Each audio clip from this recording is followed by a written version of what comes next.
বলছি ভোল্টেজ কোথায়? মানে প্রসাদ পেয়েছেন তো না পাননি? পাননি না? সকাল থেকে কিছু সেবা হয়নি এখন? হয়েছে ভোল্টেজ এত কম কেন? ওই যে স্বামী দুর্গাপুজোতে দামি শাড়িটা কিনে না দিলে যে আওয়াজটা বেরোয়, সেই আওয়াজ এখন বের করুন দেখি। হ্যাঁ, কারণ ভগবান কাউকে গলার আওয়াজ ছোট দেয় না, একদম উচ্চ কণ্ঠ দিয়েছে। তা সেই কণ্ঠটা এখন বের করতে হবে। কেন না? মহাপ্রভু বলছে যেটুকু করবে উচ্চ স্বরে করবে। কেন? কারণ মনে মনে নাম করলে নিজের উপকার হবে, আর উচ্চ স্বরে নাম করলে কি হবে? এই যে কর্তৃপক্ষ এই নামযজ্ঞ করবার কি দরকার ছিল? এত মাইক জেনারেটর দিয়ে ওই সারা গ্রাম শোনানোর কি দরকার ছিল? তারা তো ঘরে কীর্তনিয়াকে ডেকে মনে মনে করতে পারত, ঘরের ভেতরেই করতে পারত। কিন্তু এত মাইক জেনারেটর এত প্রচার হচ্ছে কেন? ওই যে জীবের মঙ্গলের জন্য। পশু পাখি কীট পতঙ্গ বলিতে না পারে, শুনিলে এই নাম তারাও সবাই তরে। মানে তারাও উদ্ধার হয়ে যাবে। এই জগতে অনেক মানুষ রূপীয় পশু আছে যারা হরিনামের ধারে কাছে আসে, বলে হরিনাম, ও আবার মানুষে শোনে নাকি? অনেকে বলে, ইয়ং জেনারেশন বলে হরিনাম ওগুলো তো আমাদের কাজ না। ও যাদের তিন কালকে এক কালে ঠেকেছে তারা ওই সব করবে। এখন আমাদের ফ্যাশন ভালো আছে,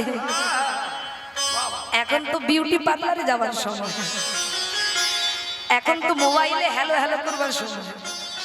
তো এখন থেকে কি হরিনাম করব? আগে বুড়ো হই তারপর। ভক্তমণ্ডলী, ভক্তিমতী মায়েরা, একজন ৮০ বছরের বৃদ্ধা বুড়িমা জীবনে কোনো দিন বাসে চাপে না, জানেন বাবা? জীবনের প্রথম আমাদের পাঁশকুড়ার বাস স্ট্যান্ডে বুড়িমা বাসে উঠেছে। তো বাসে উঠে দেখতে পাচ্ছে সমস্ত সিটে প্যাসেঞ্জার বসে আছে, কোনো একটা সিট খালি নাই। বুড়িমা চিন্তা করে, আহারে, জীবনের প্রথম বাসে চাপলাম, বসার জায়গা পাচ্ছি না, কোথায় বসবো, কোথায় বসবো? হঠাৎ দেখে ড্রাইভার নেমে গেছে চা খেতে। বুড়িমা চিন্তা করে, যাক এতক্ষণ পর একটা সিট পাওয়া গেছে, আর সাড়াসাড়ি নাই। এই বলে বুড়িমা কি করেছে? মা ড্রাইভারের সিটে গিয়ে বসে পড়েছে। কোনোদিন তো বাসে চাপেই না, বাস সম্পর্কে তো কোনো আইডিয়াই নেই। ড্রাইভারের সিট আর প্যাসেঞ্জারের সিট সে তো জানেই না। ও যেই ড্রাইভার নেমেছে ও বুড়িমা বসেছে, আর বসে কি করেছে? আঁচল থেকে পান খুলে মুখে পান দিয়ে খুব মেজাজ করে পান খাচ্ছে। তো কিছু সময় পর ড্রাইভার চা খেয়ে এসে দেখে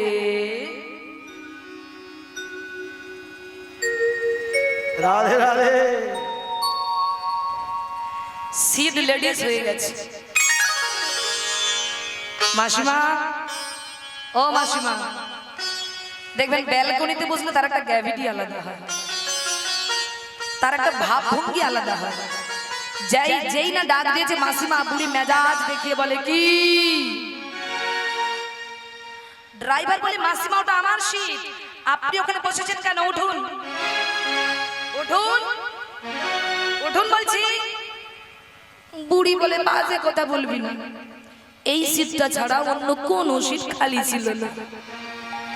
ড্রাইভার বলে, মাসিমা ওটা আমার সিট, ড্রাইভারের সিট, আমি ওখানে বসে গাড়ি চালাই, আর আমি গাড়ি না চালালে তো গাড়ি চলবে না, তুমিও যেতে পারবে না, উঠে বসো।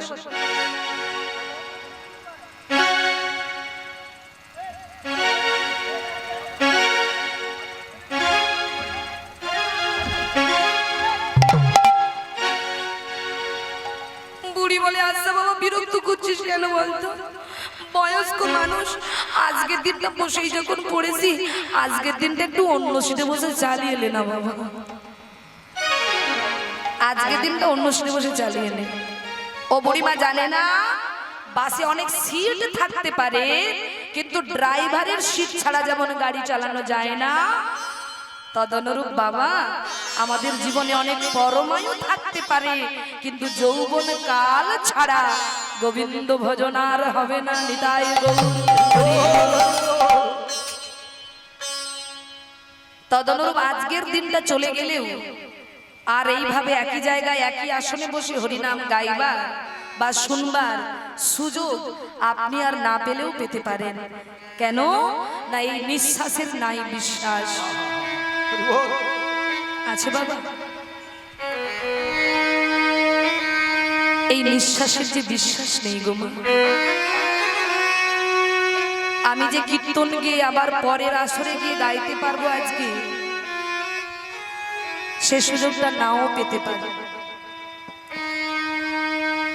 আপনি যে কালকে আবার উঠে দিনের সূর্য দেখতে পাবেন, তার কোনো গ্যারান্টি নেই গো মা। তাই কার যে কখন ডাক চলে আসবে আমরা কেউ জানি না বাবা। সারা জীবন সব কাজ করলাম, কিন্তু আসল কাজের বেলায় আমরা ফাঁকি দিয়ে দিলাম। তাই সেই সুযোগ যখন আজকে পেয়েছি, আসুন আজকে লজ্জা না করে, আজকে লজ্জা না পেয়ে সবাই মিলে একসঙ্গে দুটি বাহু তুলে সবাই মিলে গাইব। দেখি সবাই বাহু তুলুন দেখি। বাহ, অ্যান্টোনা সোজা করুন, সোজা। হরি বল, হরি বল। তুলেছেন? এইবার একবার ডান দিকে তালি দেবেন, একবার বাম দিকে দেবেন, দিয়ে কি বলবেন? হরে কৃষ্ণ হরে কৃষ্ণ কৃষ্ণ কৃষ্ণ হরে হরে, হরে রাম হরে রাম রাম রাম হরে হরে। হরে হরে হরি বল। হরে কৃষ্ণ কৃষ্ণ কৃষ্ণ হরে হরে, হরে রাম হরে রাম রাম রাম হরে হরে। হরে কৃষ্ণ বলুন। হরে জোরে জোরে। বাহ। হরে রাম হরে রাম রাম রাম। বাহ। হরে কৃষ্ণ কৃষ্ণ কৃষ্ণ হরে হরে, হরে রাম রাম রাম হরে হরে। হরে হরে কৃষ্ণ হরে কৃষ্ণ কৃষ্ণ কৃষ্ণ হরে হরে, হরে রাম রাম রাম হরে হরে। হরে কৃষ্ণ কৃষ্ণ কৃষ্ণ হরে হরে, হরে রাম রাম রাম হরে হরে। হরে কৃষ্ণ হরে হরে হরে হরে, হরে রাম রাম রাম হরে হরে। বলিয়ে চৈতন্য মহাপ্রভু কি জয় জয়, জয় ভক্তবৃন্দ কি। আজকের কর্তৃপক্ষ ভাইরা দাদারা কি, যারা যারা বলছে নাকি। এটা কি হলো? ওই যে জয় দিতে শুরু করেছে আর বন্ধ হবে না নাকি? না না, আপনারা ঠিকই করেছেন। যারা বলছে না তাদেরও জয়। কেন বলে আজকে বলছি না তো কি হয়েছে, একদিন নিশ্চয়ই বলবে যেদিন সাধুগুরু বৈষ্ণবের বিবাহ হবে। নিতাই গৌর হরি বল। তাহলে আজকের বিষয় কি বলেছি? আজকে লীলা কি নাম বললাম? ভক্ত বিহারী লাল।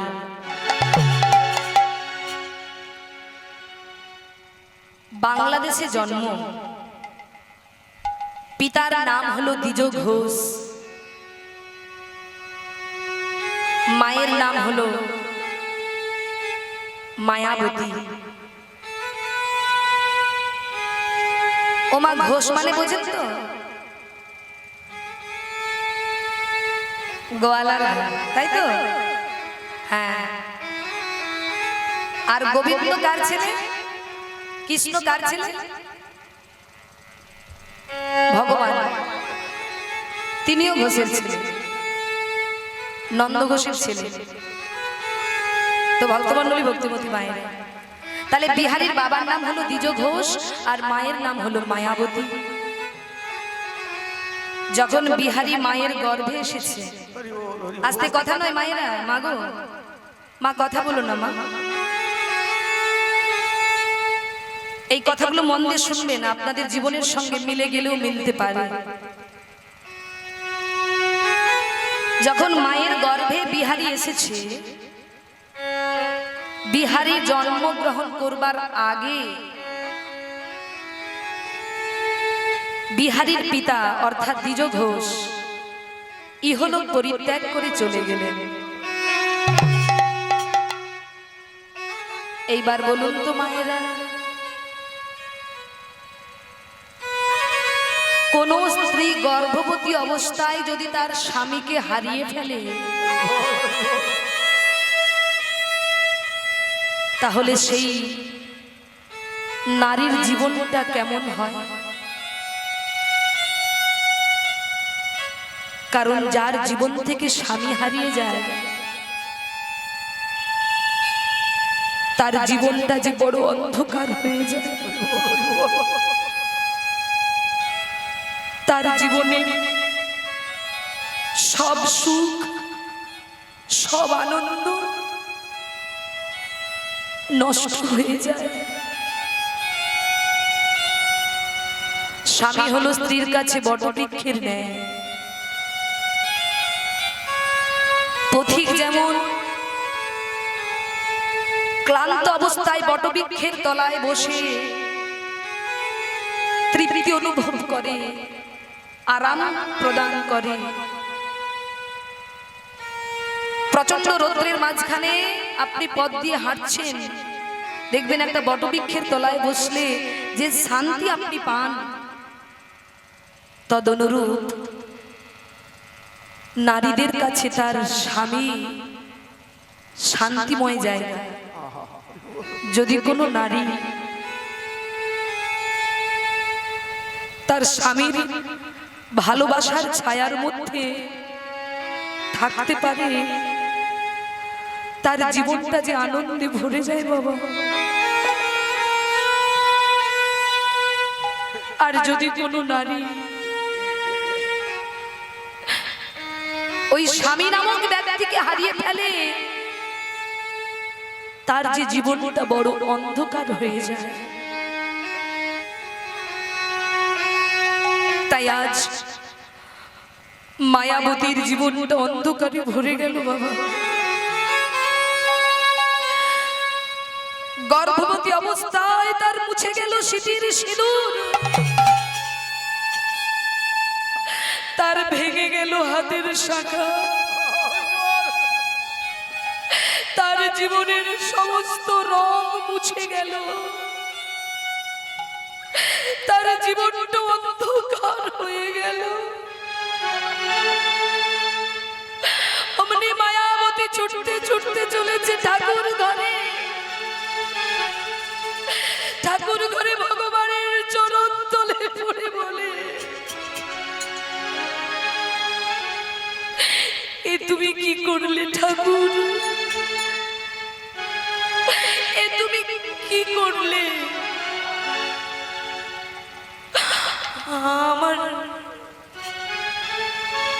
আমার স্বামীকে তুমি আমার জীবন থেকে কেড়ে নিলে,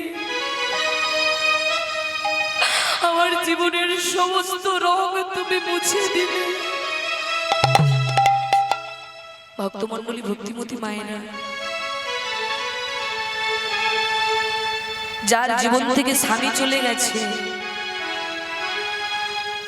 তার জীবনের সব রং মুছে গেছে, তার মুখের হাসি চলে গেছে, তার জীবনের সব আনন্দ নষ্ট হয়ে গেছে। তার উপর যৌবন কালে যদি কোনো নারী তার স্বামীকে হারিয়ে ফেলে, তাকে যে সমাজ থেকে কত লাঞ্ছনা গঞ্জনা সহ্য করতে হয়। তাই যখন মায়াবতীর স্বামী চলে গেল, সমাজ তাকে কলঙ্কিনী বলতে শুরু করলো, সমাজ তাকে কুলোটা বলতে শুরু করলো, সমাজ তাকে অপবাদ দিতে শুরু করলো। আর যখন সমাজের মানুষ কলঙ্কিনী বলছে, মায়াবতী সেই কষ্ট সহ্য করতে না পেরে মনে মনে চিন্তা করলো, আমি যতদিন বাঁচবো আমাকে তো এই কলঙ্কিনী কথাটা শুনতে হবে। তাই না, আমি আর বাঁচবো না, এই জীবন আমি আর রাখবো না, আমি আত্মহত্যা করব, আমি আত্মহত্যা করব ঠাকুর, আমি আত্মহত্যা করব।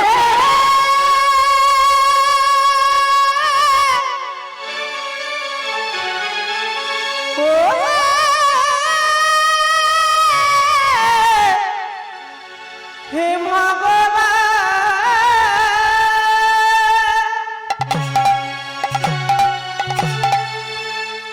আমি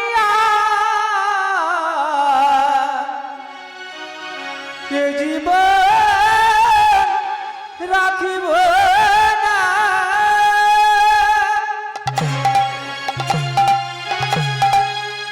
ওই যমুনার জলে ঝাঁপ দিয়ে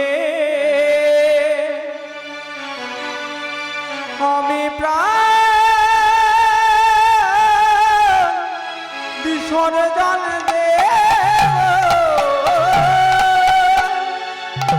তাই মায়াবতী ছুটে চলেছে গঙ্গার জলে, জলে ঝাঁপ দিয়ে আত্মহত্যা করবে বলে।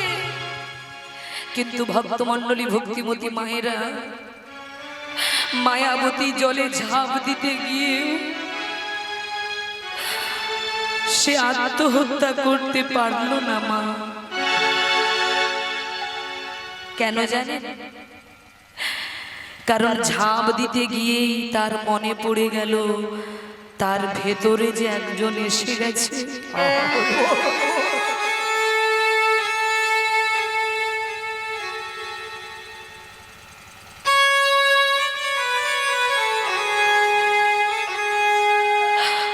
ভক্তমণ্ডলী, ভক্তিমতী মায়েরা, এখনকার দিনের মেয়েদের মতো তো মায়াবতী ছিল না। এখন আপনারা খবরের মাধ্যমে, এখন ফেসবুকের মাধ্যমে অনেক কিছু দেখতে পাচ্ছি ঘটছে। নিজেদের ইন্দ্র সুখের জন্য অনেক মেয়ে সন্তানকে গর্ভে ধরেছে বটে, কিন্তু সন্তানকে জন্ম দিয়ে কেউ রাস্তায় ফেলে যাচ্ছে, কেউ ড্রেনে ফেলে দিচ্ছে, কেউ বস্তার মধ্যে ভরে আস্থা করে ফেলে দিয়ে চলে যাচ্ছে। এমন নারী তো ছিল না মায়াবতী। তাই মায়াবতী কি করেছে? নিজের সুখের জন্য আত্মহত্যা করতে পারল না।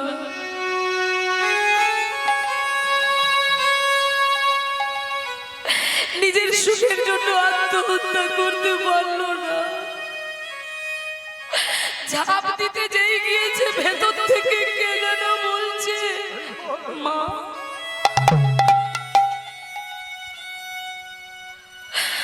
মাগো,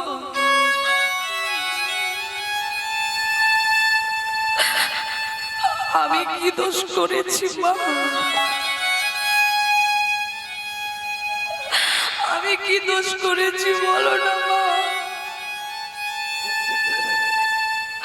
কেন তুমি চলে যাচ্ছ মাগো? তাই ভক্তমণ্ডলী, ভক্তিমতী মায়েরা ঝাঁপ দিতে গিয়ে মায়াবতী ঝাঁপ দিতে পারল না। হঠাৎ মনে পড়ল তার গর্ভের সন্তানের কথা, আর যেই মনে পড়েছে মায়াবতী চিন্তা করছে, আমাকে তো বাঁচতে হবে। লোকে যে যাই বলুক, লোকে আমাকে কলঙ্কিনী বলুক, কুলোটা বলুক, অপয়া বলুক, যাই বলুক, আমার সন্তানের জন্য আমাকে বাঁচতে হবে। ও তো কোনো ভুল করেনি, ও তো কোনো অন্যায় করেনি, তাহলে কি আমার দোষেও পৃথিবীর আলো দেখবে না, তাই ফিরে এলেন মায়াবতী। আর কষ্টে সৃষ্টি দিনে দিনে তার গর্ভ বড় হচ্ছে। 10 মাস 10 দিন পর মায়াবতী একটি ফুটফুটে পুত্র সন্তানের জন্ম দিয়েছেন। তাই গৌরী প্রসাদের ব্যবস্থা আছে তো, তাই আসলে ওই যে একটু আগে বললাম, শ্রোতা না থাকলে বক্তার কোনো মূল্য থাকে না। আসলে প্রসাদ সেবার জন্য আমরা এতটাই ব্যস্ত হই, জানি প্রসাদ আমরা সবাই পাবো, তবে একসঙ্গে না গিয়ে যদি অল্প অল্প করে যাওয়া যেত ভালো হতো। পিছনে মায়েরা প্রসাদ পেয়েছেন? পেছনে ওই যে বসেছেন, প্রসাদ পাননি? ও ঠিক আছে, একটু মন দিয়ে আস্বাদন করুন। ভক্তমণ্ডলী, ভক্তিমতী মায়েরা, 10 মাস 10 দিন পর মাগো মায়াবতী ফুটফুটে পুত্র সন্তান জন্ম দিয়েছে। এইবার বলুন তো মায়েরা, মায়ের যতই কষ্ট হোক না কেন, কোন মা যদি পুত্র সন্তানের বদন দেখে তার কি আর কষ্ট থাকে? থাকে মা? সন্তানের মুখ দেখলে কষ্ট থাকে? সব কষ্ট ভুলে যায়। মা যে সন্তান প্রসব করবার জন্য যে জ্বালা যন্ত্রণা পায়, ওই সন্তানের বদন দেখলে মায়ের আর কষ্টের কথা মনে থাকে না। কিন্তু মায়াবতীর ক্ষেত্রে তা হলো না বাবা। সব মা সন্তানের বদন দেখে খুশি হয় বটে, কিন্তু মায়াবতীর সন্তানের জন্ম দিয়ে সন্তানের বদন যতই দেখে মায়াবতীর চোখ দিয়ে জল গড়িয়ে পড়ে। কেন? ওই যে তার স্বামী নেই, সে যে একা, কি খেতে দেবে ছেলেকে, কি খাইয়ে বড় করবে ছেলেকে। তাই সন্তান পেয়েও মায়াবতীর মনে এতটুকু আনন্দ নেই। সন্তানকে কোলে নিয়ে ঠাকুর ঘরে বসে বলে, ঠাকুর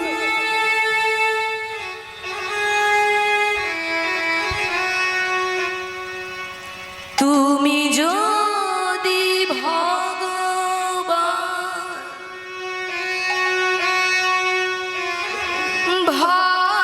ভক্তেরি প্রাণ, তবে কেন দুঃখ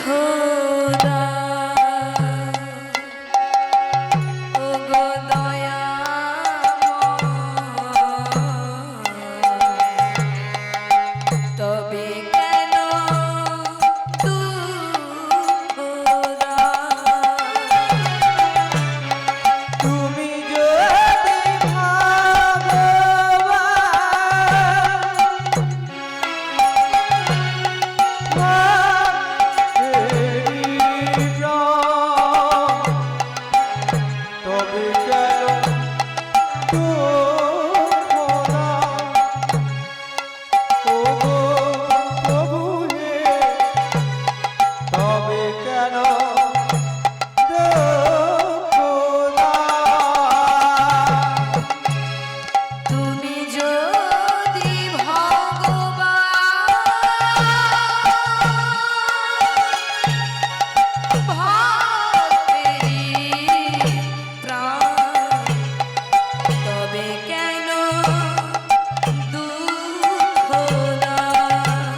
তুমি আমায় বলে দাও না ঠাকুর, এর থেকে তো তুমি আমায় মৃত্যু দিলেই ভালো হতো ঠাকুর। আমি কি খাইয়ে ছেলেটাকে মানুষ করবো বলো? ও দয়া, তুমি যে কামনা, তুমি তো বাসনা, সকলেই তো তোমারই দান। ও দয়াময়, সকলেই তো তোমারই দান। তুমি তো কামনা, তুমি তো বাসনা, সকলই তো তোমারই দান। ওগো দয়াময়, সকলই তো তোমারই দয়া। তুমি তো কামনা, তুমি তো বাসনা, সকলই তো তোমারই দান। ওগো দয়াময়, সকলই তো তোমারই দান। তুমি তো কামনা, তুমি তো বাসনা, সকল তোমারই দান। ওগো দয়াময়, সকল তোমারই দান। তুমি যদি ভগবান ভক্তেরই প্রাণ, তবে কেন দুঃখ দাও? ওগো দয়াময়, তবে কেন দুঃখ দাও? আরে তুমি যদি ভগবান, নিতাই গৌর হরি বল, হরি বল। তবে কেন দুঃখ দাও? ও প্রভু হে, তবে কেন দুঃখ দাও? ও প্রভু হে, তবে কেন দুঃখ দাও? ভক্তমণ্ডলী, ভক্তিমতী মায়েরা, মা যদি নিজে সেবা করতে না পারে বা মা যদি নিজের সেবা করতে না পায়, মায়ের বুকে কি স্তনদুগ্ধ ঝরে পড়বে? ছেলের বদনে একটু দুগ্ধ দিতে পারছে না মা, ছেলেকে কিছু খেতে দিতে পারছে না।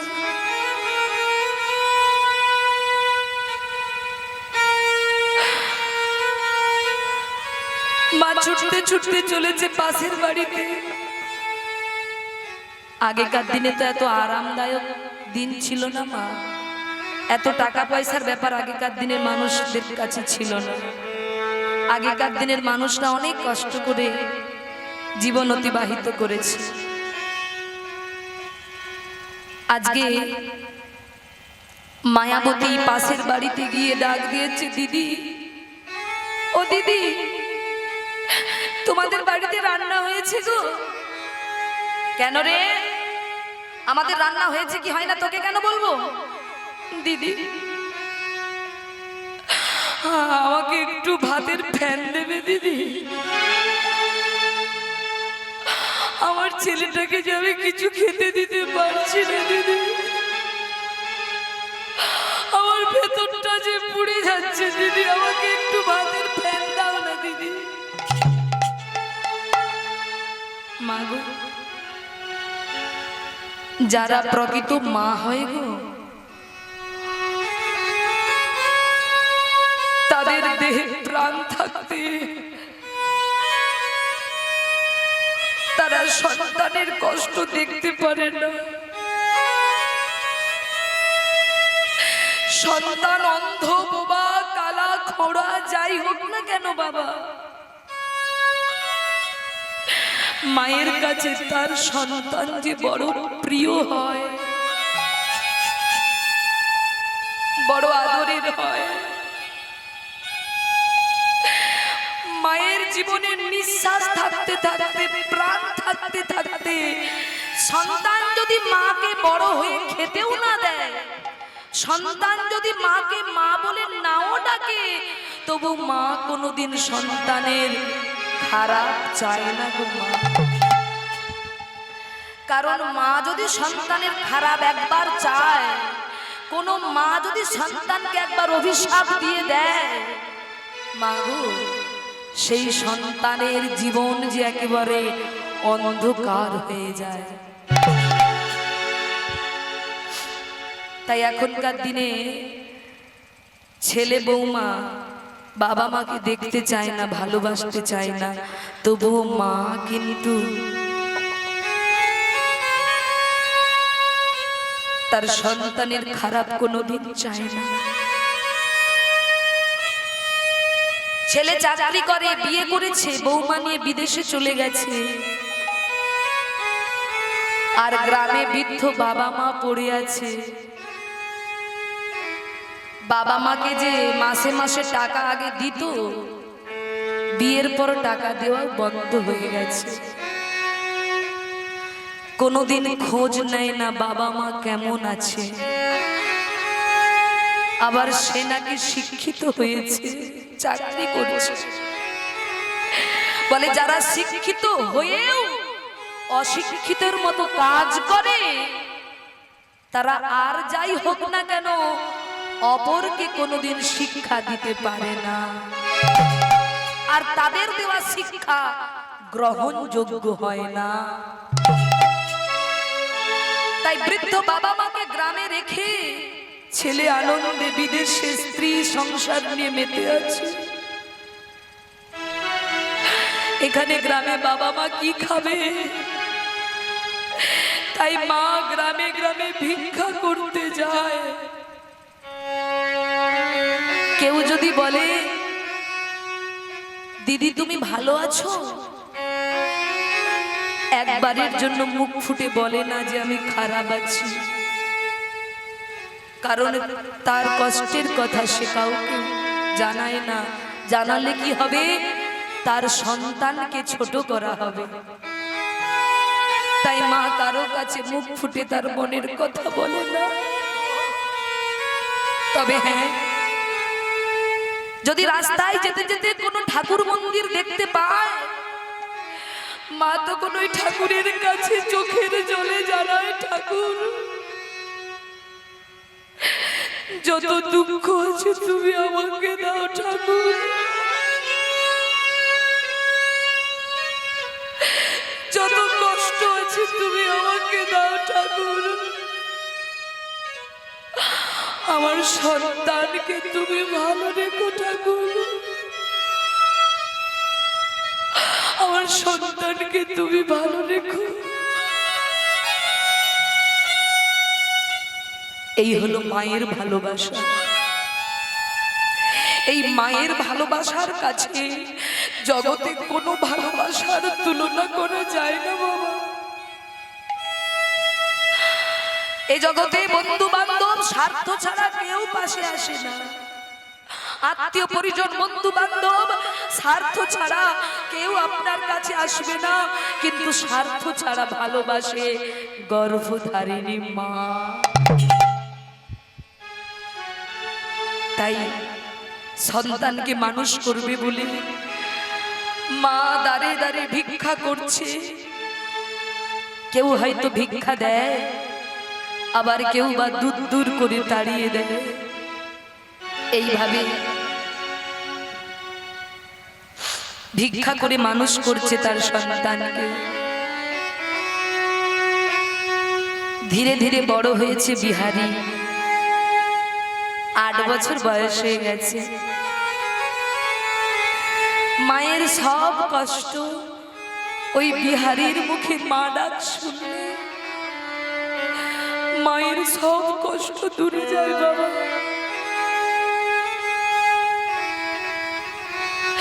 কিন্তু দেখুন মা, ভগবান চিরকাল কাউকে কষ্টের মধ্যে রাখে না। কষ্ট যখন পাবেন ভাববেন পরে আপনার সুখ আসবে, আবার যে সুখে আছে ভাববেন এই সুখে আপনি চিরকাল থাকবেন না, এরপরে পেছনে দুঃখ আছে। তাই আনন্দ কষ্ট নিয়ে আমাদের জীবন। তাই আজ বিহারীর বয়স যখন 8 বছর হয়েছে, বিহারী দেখছে তার মা তার জন্য কত কষ্ট করছে। তাই একদিন বিহারী মায়ের গলা জড়িয়ে বলে, ও মা, মা গো, ও মা, মা কি হয়েছে রে? ও মা, মা আজ আমি তোমার কাছে একটা জিনিস চাইবো, তুমি আমাকে দেবে মা? বাবা, আমার কাছে তো কিছু নেই তোকে দেবার জন্য, আমি যে তোর অভাগিনী মা, কি দেব বল? ও মা, মা আমি তোমার কাছে অন্য কিছু চাই না মা, আমি কি চাই জানো? ও মা শোনো মা,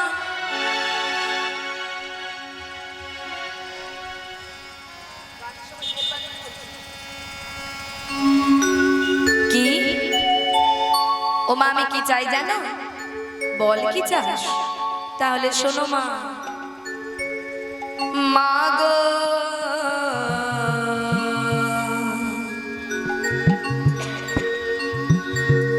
অনুমতি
আমি চাকরি করব।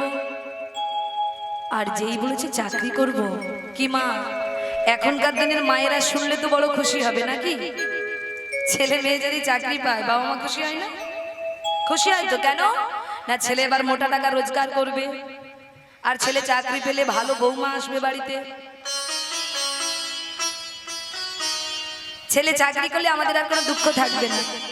কিন্তু যেই না ছেলে বলেছে আমি চাকরি করব, সঙ্গে সঙ্গে মা বলল না খোকা, এখন কি তো চাকরি করবার সময় নাকি? এই বয়সে কেউ চাকরি করে? তুই এখন বড় হ বাবা, লেখাপড়া শিখবি, তারপর তুই চাকরি করবি। এখন যে তোর লেখাপড়া শিখবার সময় বাবা।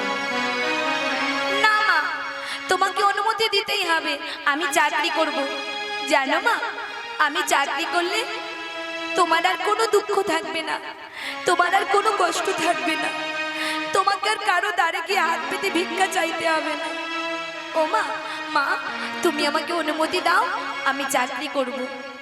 বললাম তো এই বয়সে আমি কিছুতেই তোকে অনুমতি দেব না, তুই এখন বড় হ, তারপর চাকরি করবি। কিন্তু বাবা যেই বলেছে বড় হবার কথা, ওই 8 বছরের ছেলে বিহারি কি বলছে জানেন বাবা? বিহারি বলছে, মা তুমি কি না বললে আমি বড় হব, আমি বড় হয়ে চাকরি করব, কিন্তু মা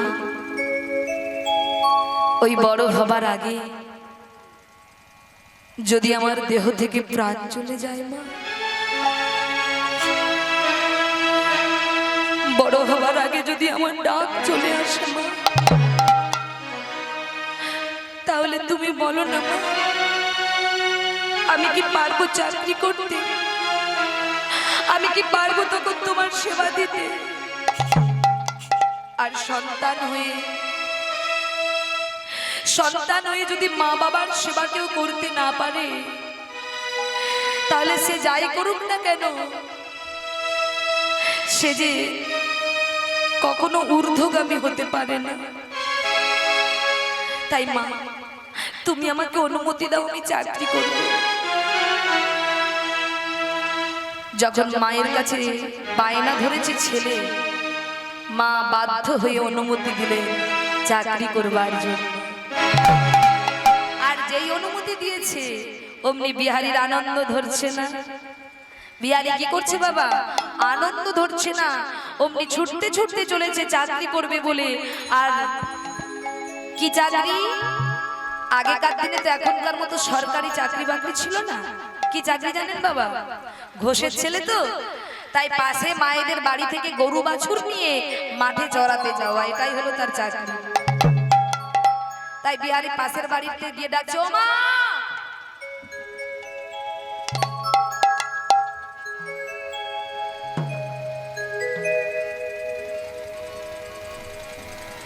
ও মা, বলছি আপনাদের আছে কটা? কি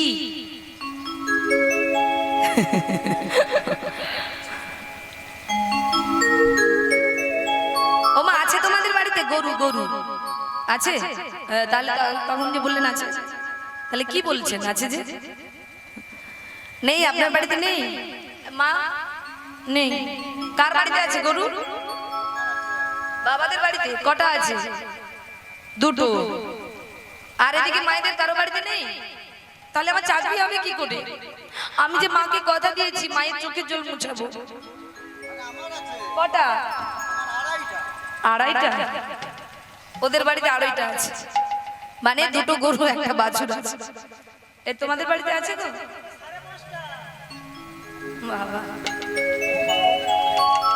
তাহলে আমার চাকরি তো ভালোই হবে, এতগুলো গরু বাছুর পেয়ে গেছি। শোনো, পয়সা লাগবে না গো? না, আগেকার দিনে পয়সা ছিল বাবা, বাড়িতে কর্ম করে দিলে খেতে, পেটে দুবেলা দুটো খেতে দিতে হবে, এটাই হলো তাদের কাজ। আগেকার দিনে পয়সা ছিল না, মানে পয়সা ছিল, মানে এত পয়সার,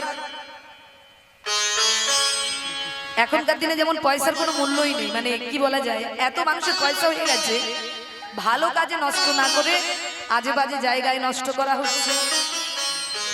কেউ যদি হঠাৎ বড়লোক হয়ে যায় বাবা, হঠাৎ কিছু ছিল না, কোনো কারণে হঠাৎ বড়লোক হয়ে গেছে, সে যে কটা বিয়ে করে, কত যে চুল্লু খায়, তার কোনো ঠিক ঠিকানা।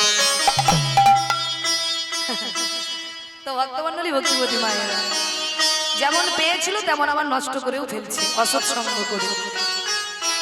তাই ভক্তমণ্ডলী, ভক্তিবতী মায়েরা, আজকে বিহারী কি করছে? বলছে তোমাদের পয়সা দিতে হবে না, শুধু দুবেলা দুমুঠো খেতে দিলেই হবে। তাই পরের দিন থেকে বিহারী কি করলেন? পাশের বাড়িদের মায়ের বাড়ি থেকে, গ্রামে মায়েদের বাড়ি থেকে গরু বাছুর নিয়ে বিহারী চলেছে মাঠে চড়াতে, আর বদনে কৃষ্ণ নাম গাইছে। মুখে গাহ গাহ কৃষ্ণ নাম, মধুর নাম হরি নাম নিতাই গৌর হরি বল হরি বল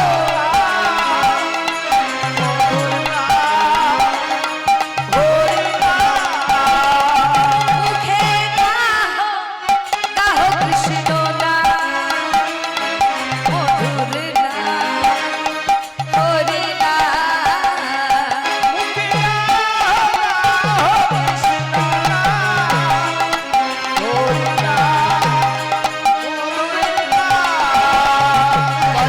চলিতে আর বলিতে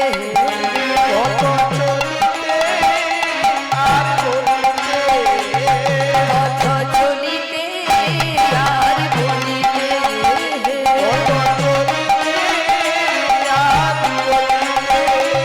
মুখে গাহো গাহো কৃষ্ণ নাম মধুর নাম হরি নাম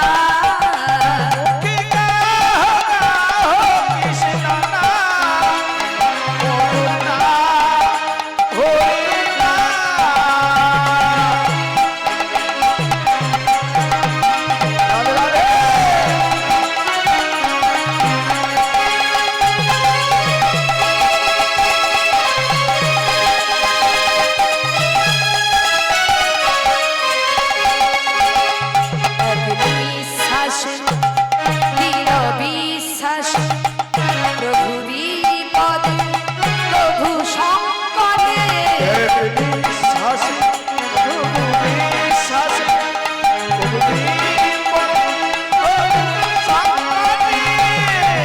বিশ্বাস দৃঢ় বিশ্বাস বিপদে প্রভু শঙ্করে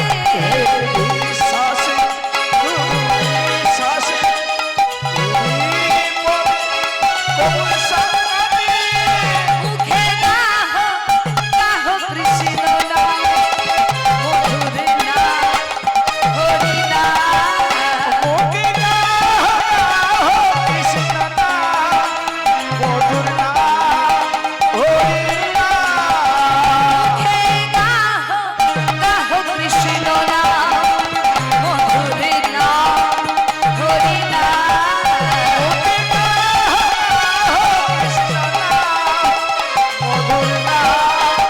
হরি পথ চলিতে আর বলিতে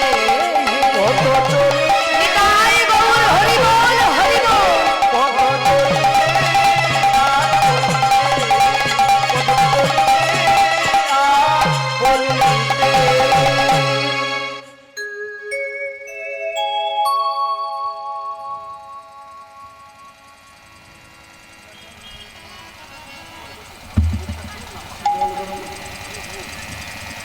উপস্থিত কৃষ্ণ ভক্ত প্রেমিকগণ সবাইকে যথাযোগ্য স্থানে সম্মান শ্রদ্ধা ভালোবাসা এবং প্রণাম জানাই।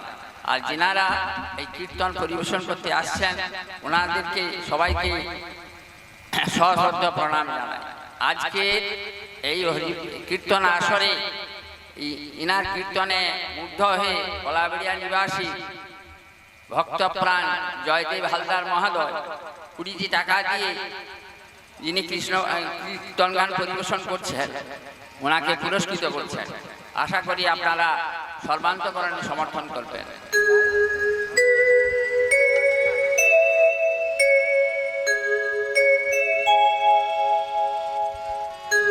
আবারও সবাইকে যথাযোগ্য সম্মান শ্রদ্ধা এবং ভালোবাসা জানিয়ে বিদায় নিচ্ছি। জয় জয়।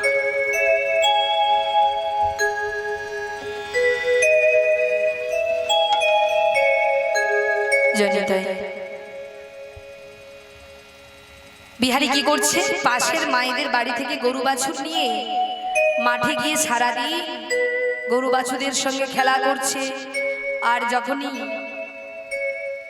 সন্ধ্যা হতে যায় ঠিক তার আগে গরু বাছুরগুলো যে যার বাড়িতে পৌঁছে দেয়। তারপর যার বাড়ি থেকে যা পায় তা এনে মায়ের হাতে তুলে দেয়। আর মা কি করে? গোবিন্দের সেবা দিয়ে সেই প্রসাদ সন্তানের বদনে দিয়ে নিজে সেই প্রসাদ সেবা করে। এইভাবে বিহারি কি করছে, মায়ের চোখের জল মুছিয়ে দিচ্ছে, মাকে আর ভিক্ষা করতে যেতে দিচ্ছে না। বলছে, মা এতদিন তুমি আমাকে খাইয়ে ছোট থেকে বড় করেছো কষ্ট করে, এবার তুমি বসবে, আমি তোমার সেবা করব। কেন জানো মা? কারণ আমি সব কিছু সহ্য করতে পারি।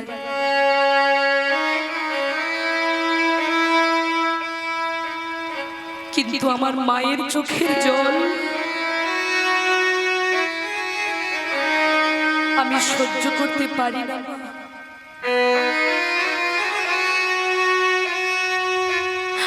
যখন আমার জ্ঞান হয়েছে আমি দেখেছি মা,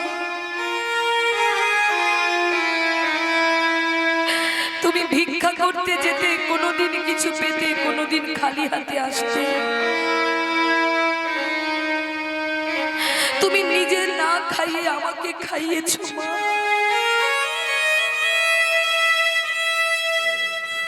যখন আমি অসুস্থ হয়েছি, সারা রাত তোমার কোলের উপর আমার মাথাটা রেখে আমি তোমার কোলে ঘুমিয়েছি মা। তুমি সারা রাত জেগে কাটিয়েছো।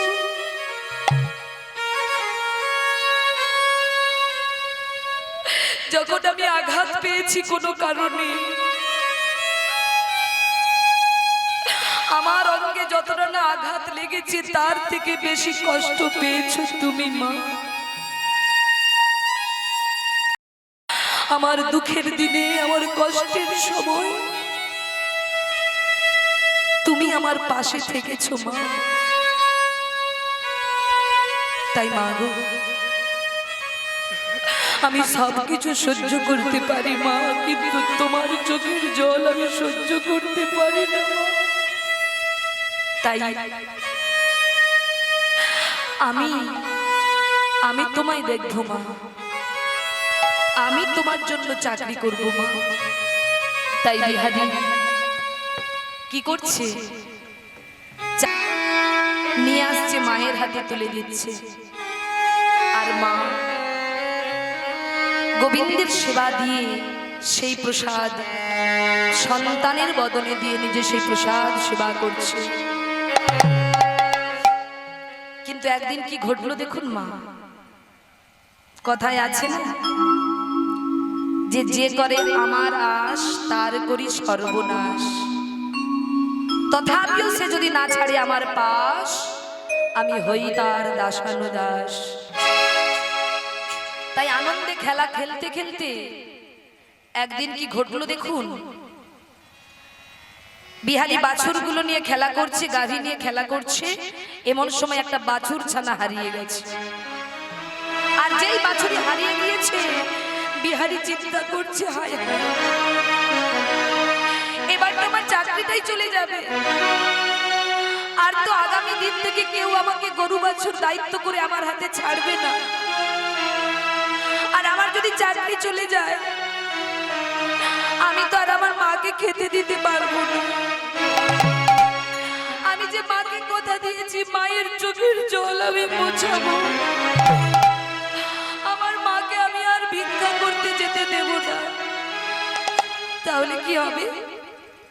আমি যদি বাছুর ছানাটিকে খুঁজে না পাই, আমার তো চাকরি চলে যাবে। না না, আমাকে যেভাবে হোক ওই বাছুর ছানার খোঁজ করতেই হবে। তাই ভক্তমণ্ডলী, বিহারি কি করলো দেখুন, অন্যান্য গরু বাছুরগুলোকে যে যার বাড়িতে পৌঁছে দিয়ে সেই বাছুর ছানার খোঁজ করতে বেরিয়ে পড়ল।